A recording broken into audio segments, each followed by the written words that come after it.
Dober dan, to je N1 studio. Ko smo že mislili, da nas je v tem vremensko ekstremnem poletju doletelo že praktično vse, kar nas lahko, se je nad Slovenijo razvil še tornado. Le nekaj minut silovitega vrtinca je bilo dovolj, da je opustošilo Koseze pri Ilirski Bistrici. 11 hiš je poškodovanih, celotne škode pa še ni mogoče oceniti, saj šele pospravljajo razdejanje. Kako in zakaj je tornado nastal? Je tovrstne dogodke sploh mogoče predvideti? Koliko tornadov smo imeli v Sloveniji doslej? Bodo s podnebnimi spremembami tudi takšni, sicer pri nas redki pojavi, postali bolj običajni? Se lahko kaj podobnega zgodi še v tem poletju? Za prva pojasnila je z nami meteorolog Agencije za okolje Blaž Šter. Lepo pozdravljeni, dober dan. Ja, dober dan. Ali imate na agenciji že zbranih dovolj podatkov, da lahko razložite, kako je ta tornado pri Ilirski Bistrici nastal, kaj se je torej zgodilo sinoči? Ja, nekaj podatkov imamo, predvsem so to meritve radarja, satelita. Tudi neobičajno je to, da je tornado, saj rob tornada dosegel tudi vremensko postajo, da smo izmerjali tam kar močan veter. Ampak večina teh vetrov oziroma ocena vetrov pa se dela v bistvu iz škode, ki jo povzroči tornado. Glede na to, da je tornado prizadel to območje, ki je kar vajeno močne burje, pričakujemo, da je glede na to, da je škoda kar velika, so te hitrosti vetrov bile res visoke, okoli 200 km/h. Kako pa, da je nastal ravno tam, zaradi reljefa, zaradi pogojev, zaradi kombinacije vsega? Zakaj? Ja, v bistvu se je vse poklopilo. Imeli smo prehod fronte, fronta je bila na severu Slovenije, pred to fronto pa je nastala ne posebno močna, lahko rečem, ampak zelo hitro ta supercelična nevihta, ki je že po pol ure oziroma malo več nekako potem iz tega se je razvil nevihtnega oblaka tornado. Je pa v pretleh pihal jugovzhodni veter, nekako po dolini navzgor, medtem ko je v višjih plasteh ozračja pa pihal veter jugozahodne smeri. In prav to močno striženje vetra pri tleh je botrovalo nastanku te supercelične nevihte in potem tudi tornada. Takšne razmere so sicer kar pogoste na tem območju, ampak le redko pa nastanejo tornadi. Ja, najbližja vremenska postaja, gre za Arsovo avtomatsko, ki ste jo omenili, je izmerjala sunek s hitrostjo 107 km/h, ampak malo prej smo slišali v izjavi pristojnih v Ilirski Bistrici, da je znotraj vrtinca pa veter pihal z vsaj dvakrat večjo hitrostjo. To pravite tudi vi. Lahko zdaj že nekako klasificiramo, za kako močan tornado je šlo in kaj vse v bistvu vemo o njem. Vemo, da je bil zelo močen. Sami ste rekli, na tistem območju so vajeni močnih vetrov, tako silovite burje, kot tudi juga, ne nazadnje, tokrat pa strehe niso zdržale. Ja, če smo videli malo podrobneje, se ogledali posnetek tega tornada malo podrobneje, smo videli, da je bil znotraj vrtinca, da je šlo tudi za te manjše vrtince, ki so imeli premera le nekaj metrov, ampak so potovali s kar veliko hitrostjo okoli te glavne cirkulacije in v teh vrtincih je v bistvu hitrost bila najvišja. In tudi v Ameriki take tornade poimenujemo večvrtinčne, in ravno te tornadi lahko povzročijo ogromno škodo, kajti v teh majhnih vrtincih se smer, hitrost vetra zelo spreminja, v bistvu nastaja tudi ta močan srk vetra, tako da v bistvu težko primerjamo vetrove recimo z burjo, ki piha samo v eni smeri.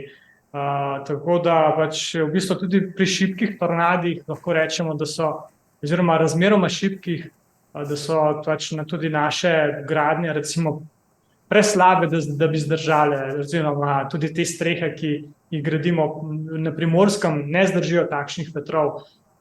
Težko bi rekel, kako močan je bil, sigurno pa, da je bil recimo po tej klasifikaciji, ki je v Ameriki nekako stopnja EF0 do EF5, je bil nekje vsaj EF1 oziroma mogoče celo 2. Sprva ni bilo povsem jasno, ali gre za tako imenovano trombo, poznamo jih zlasti z morja, ali pa za pravi tornado. Kaj je tista ključna razlika, da ste tokrat potrdili nastanek tornada? Ja, načeloma trombe in tornade, načeloma gre za podoben pojav, no, ampak nastanek je pa drugačen. Pri tromba se lahko razvije v bistvu iz samo kopastega oblaka, ni nujno, da imamo sploh nevihto. V bistvu pri tleh prihaja do stekanj in potem je ta vzgornjik potegne to vrtinčno cev, ki je najprej horizontalna, potem vertikalno, ta cev se še nekoliko zoža in potem nastane taka tromba. Te trombe so res pogostejše in običajno šibkejše, tako da večje škode ne povzročajo, medtem ko so pa tornadi močnejši in nastajajo iz superceličnih neviht. To so pa nevihte, ki imajo rotirajoč vzgornjik. V teh nevihtah, recimo, smo predvsem se pogovarjali letošnje poletje, kaj ti povzroča pri nas predvsem debelo točo in le redko tornade, ampak če so pa pogoji pravi, to pa pomeni predvsem ta močno spreminjanje vetra, hitrosti vetra in smeri vetra z višino prvih 100 metrov ali pa še niže, potem pa tudi lahko nastanejo tornadi.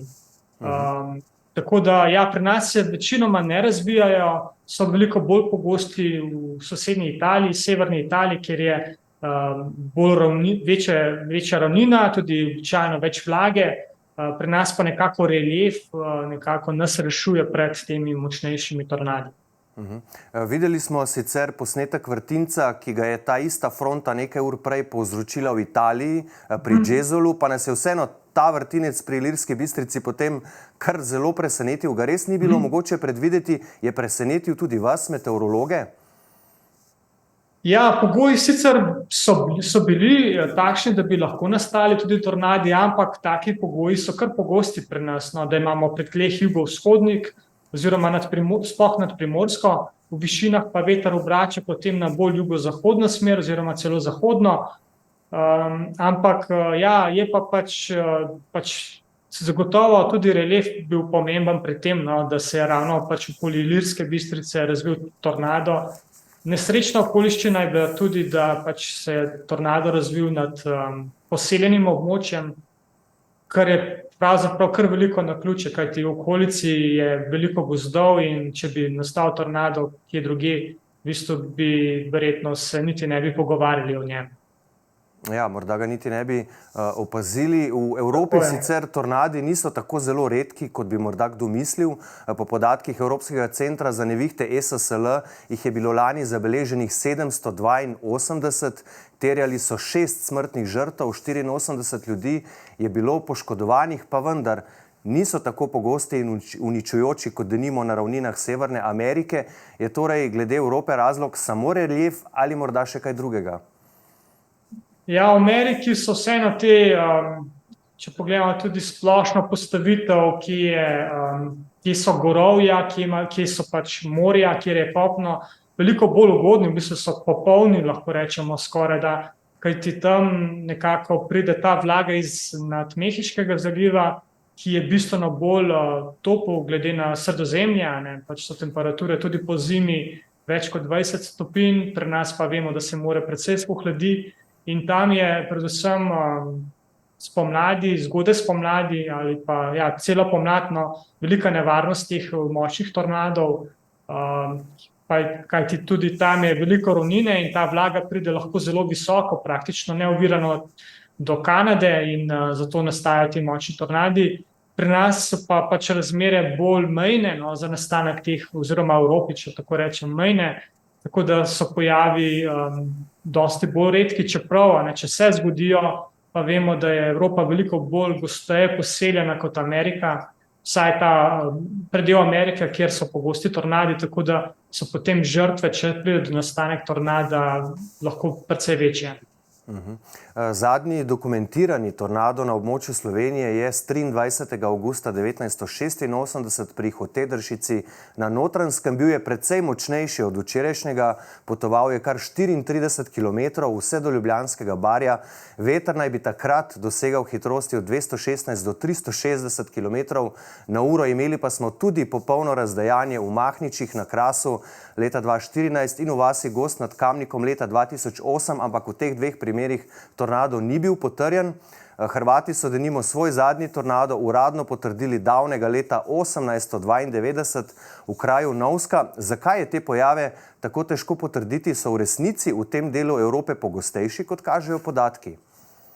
Ja, zagotovo marsikater tornado ne beležimo oziroma nam uide, kajti lahko se zgodijo po noči, ali pa so nekako del recimo tudi splošnih teh nevihtnih pišev, kajti vemo recimo Gozd nad Kamnikom, takrat je bil zelo močen nevihtni piš, ampak lahko pa, da se je pač ravno na tem območju razvil tudi tornado, tako da tega ne moremo potrditi. Pa tudi kar velik del Slovenije je prekrit z gozdom oziroma pač ni poseljen. In če se tam zgodi tornado podobno, tako da večinoma so te tornadi z izjemo tistega izpred leta 1986 bolj kratkotrajni, ampak tisti bo pa res izstopajoč, kajti prepotoval izjemno razdaljo in tudi precej škode povzročil. Nasploh pa mislim, da več kot škode zaradi tornadov pričakujemo zaradi nalivov, toče in močnih sunkov vetra zaradi nevihtnega piša. Tako da so to res bolj, bi rekel, res taki zelo posebni pojavi pri nas. Ja, saj smo videli, kaj nam je nevihtni piš že to poletje vse naredil. Jasno je, da te silovite pojave poganja tudi letos izjemno toplo Sredozemsko morje, rekordno že julija. In seveda ta meja med vročim afriškim in hladnejšim atlantskim zrakom, ki je v tem poletju prav nad našimi kraji. Ali lahko rečemo, da bodo zaradi podnebnih sprememb tornadi tudi pri nas pogostejši? In kje v Sloveniji je največja verjetnost za njihov nastanek? Je to Primorska, Notranjska? Ja, glede na pretekle tornade pri nas lahko rečemo, da je ravno Primorsko-Notranjska del tega recimo povečanja aktivnosti tornado pri nas. Če pa pogledamo dolgoročne nekako projekcije, vidimo, da se bodo povečali nalivi, da bo več toče in tudi debelejša bo, medtem ko pri tornadih pa ni enostavnega v bistvu zaključka. Lahko se bo zgodilo, da jih bo celo manj ali pa da se bo več, ampak verjetno ne bodo povzročali večje škode. Lahko pa pač v izjemnih okoliščinah lahko nastane tudi kakšen močan tornado in že en tornado je pa dovolj, da potem povzroči ogromno škode. Neurij sicer še ni konec, že v noči na petek prihaja nova vremenska motnja, ki se bo nad Slovenijo zadržala nekoliko dlje, saj bo nastal tudi ciklon. Spet bo torej ogromno padavin. Kako intenzivno dogajanje se nam obeta, kaj bo predstavljalo največjo nevarnost tokrat? Ja, najbolj nas skrbijo dolgotrajni nalivi, kajti fronta nas bo dosegla že v četrtek zvečer na severu Slovenije, potem pa se bo zadrževala v bistvu cel petek nad našimi kraji. Pihal bo res močan jugozahodni veter in ponovno pač vemo, da je Sredozemsko morje sedaj zelo toplo in bo pač vlage na voljo veliko. Tako da sploh v kombinaciji s tem ploženjem, potem padavin nad reliefom, orografijo, ki jo pri nas, ki pač vemo, da je Slovenija hribovita država in zaradi tega bodo verjetno nastali močni nalivi. In prav to nas najbolj skrbi. Čeprav verjetno tudi kakšno neurje s točo ali pa močnim vetrom ne bi bilo presenečenje, ampak velik poudarek je pa predvsem na močnih nalivih. In kot posledice verjetno hudourniške poplave in kakšni plazovi, ne? Ja, v bistvu dejansko vemo, da so hudourniške poplave, če gledamo nasploh, najbolj nevaren pojav oziroma je seveda to hidrološki pojav, ampak zaradi vremena. Ampak tako da bo treba res ponovno spet biti vremensko buden oziroma spremljati radarsko sliko padavin in tudi naše napovedi opozorila. In ob tej priložnosti bi se vam rad še posebej zahvalil, da ste tako odzivni na Agenciji za okolje, da odgovarjate na klice novinarjev, da sprejemate naša povabila in da nas vse skozi sproti obveščate tudi na družbenih omrežjih. Tako da najlepša hvala tudi za to, gospod Šter, in seveda za današnje gostovanje. Ja, hvala tudi vam, ja, pa se slišimo. Seveda se, ob tem pa upamo seveda na najbolje. Hvala za danes, hvala pa tudi vam za vašo pozornost. Seveda tudi ta vremenski dogodek, ki se obeta v noči na petek in potem v petek čez dan bomo na n1info.si spremljali. Za prizore, za reportažo z območja Ilirske Bistrice, ki jo je opustošil tornado, seveda obiščite n1info.si, tam najdete pričevanja, posnetke in vse, kar sodi zraven. Iz studia pa le še lepo zdrav in nasvidenje.